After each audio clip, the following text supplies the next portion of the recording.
What is up, gamers? The Red Dragon here, and we are talking about the top stories on VGM. So, got some information concerning Xbox I wanted to bring to you. The first one is that Unity 3D, the game engine tools, they are going to be available to all Xbox One developers for free. So originally they were going to be free to Microsoft publishers, but now Microsoft says they're opening it up, and anybody who develops on the Xbox One is going to have access to these tools for free. And they said you'll be able to use them to develop for Kinect, the cloud, smart glass, impulse triggers. You'll be able to have access to all of that. Microsoft also announced that the Xbox One will be DLNA compatible, which means that all the media that you currently have on your laptop, your PC, your smartphone, you can stream that to the Xbox One, so you can enjoy your music, your MP3s, all that on the Xbox One.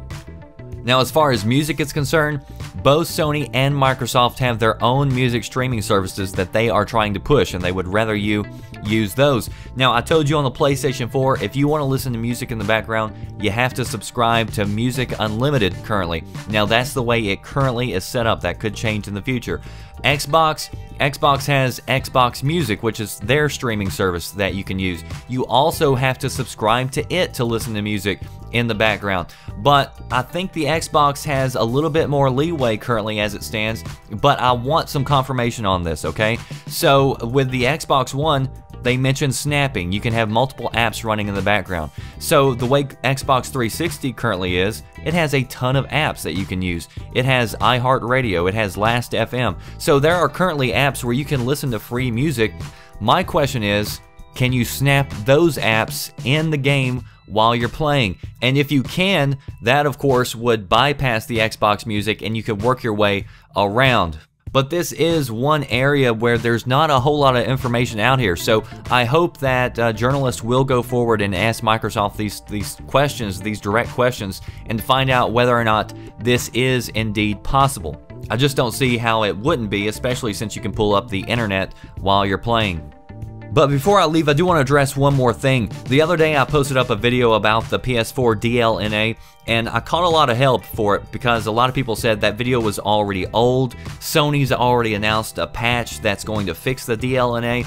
And one of my biggest pet peeves is whenever people quote something as fact when it's not.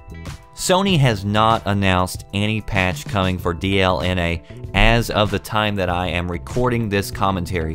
No Sony rep has come out on record and said a patch is coming. A lot of people are going off a quote that was posted on a no-name website where they said they talked to a Sony rep and said a patch was coming, okay? First, you don't have to just look at information, you have to look at where it comes from.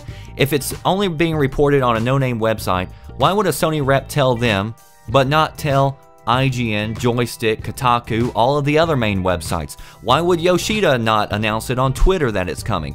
You have to use a little common sense also when you look at information.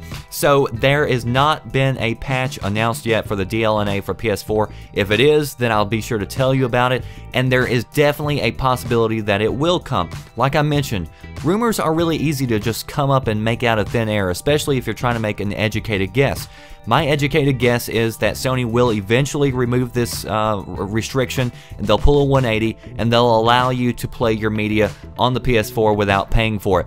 But until that time, it has not been announced just yet. So let's stick with the facts. That does it for me, The Red Dragon. If you want to stay tuned to the latest news and information, stay right here to this channel and to VGN, VideoGamesAndNews.com. Thanks for watching.